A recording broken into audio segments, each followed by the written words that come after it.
Beat us with 7 players. Jokic is probably about 3, huh? 3. Here we go. Welcome to POSTCAST. The Utah Jazz lose their 5th in a row. A shorthanded Denver team with just 7 players upends the Jazz tonight. We'll talk about it and try to figure out what took place as the Jazz fall to the Nuggets tonight. It's all coming up on POSTCAST. POSTCAST is brought to you by the store at 6200 South and 20th East, and also located at the Gateway. I went today, and they had no mudslide cookies in. And maybe that was the precursor of what's going to happen. The Jazz have just fallen to the Denver Nuggets 98-95. Denver had 7 players. They played a player tonight who played more minutes tonight than he had in his entire career. They were without Paul Millsap, Michael Porter Jr., Will Barton, Mason Plumlee, another shorthanded team, and the Jazz have now lost 5 straight games. This one, Ron, at home, off 2 days of practice against a team on a back-to-back, playing their 5th game in 8 nights. I mean, this was a gift. This game was absolutely handed to Utah, given to them by the schedule makers and the trade deadline, and they didn't take it. Yeah. This is stunning.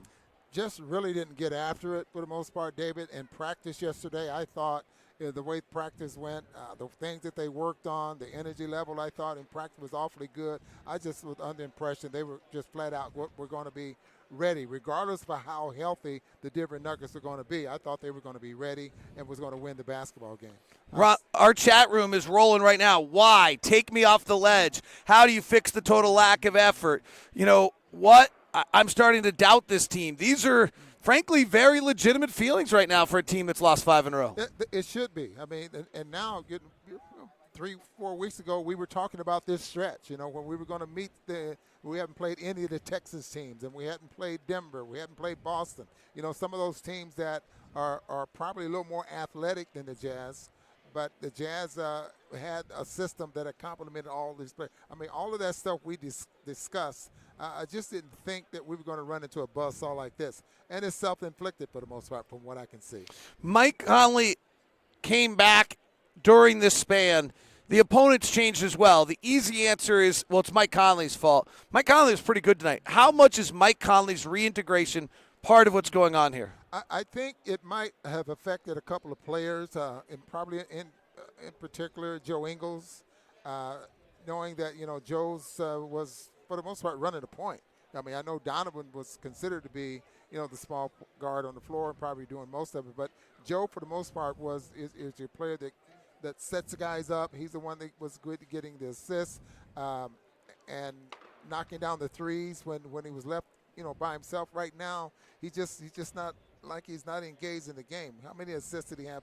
Only 4 shots for him in 30 minutes of play. Ended up with 6 assists and 2 points. That's not what we saw from Joe Ingles, early in the year. The Jazz tonight got thoroughly outplayed by Jamal Murray as well as Nikola Jokic. Jokic was frankly brilliant, dominating the game. And to Denver, let's give Denver some credit. This team has a lot of heart. They played really hard. They went after it. They're playing their 5th game in 8 nights. They were playing on a back end of a back-to-back. They only had 7 players. This is as impressive a win as any team's had all year, and as impressive as their win they had last week against Milwaukee on a back end of a back-to-back. Well, and I think you can count Jokic as maybe 2 players because he does just about everything. He leads his team in just about every category. From points to assists to rebounds and all of those things. That's how important he is. He's a setup man. They play off of him very, very well. But I think right now, from what we saw tonight, the athletes, a few more better athletes than what the Jazz have, and they made plays. I think Jokic is probably the best. I'm not going to say the best screener, but he's the best at what they get out of their pick and roll, strictly because he's a roller, he's a popper, and then and lots of times he just slides horizontal across the lane, as I was mentioned earlier, and that takes him even farther away from Rudy, who's sagging down in the paint. Tyson Tanner, Denver plays good defense on Donovan, but what is wrong with him other than that? Guys go through stretches like this, but I think Donovan's starting to press right now, and some of the things that he was getting away with or that we're doing, it's not happening right now. He has an adjustment to make, and I think he needs to have a very good shooting night in order to get back on track.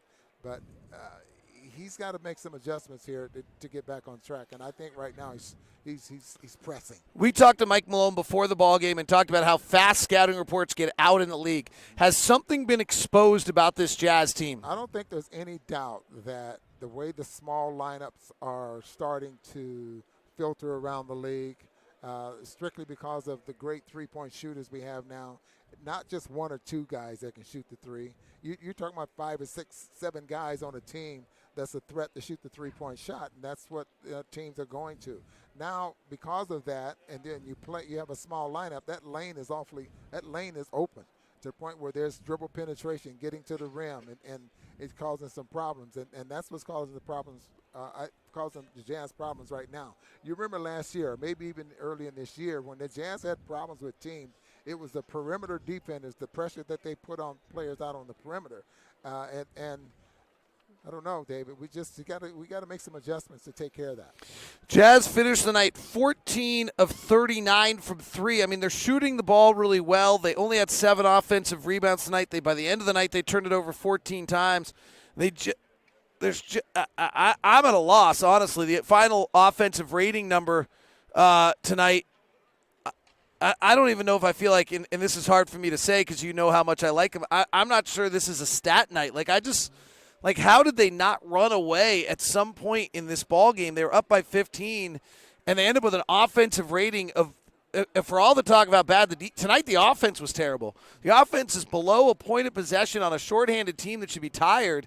Like, that's really stunning to me.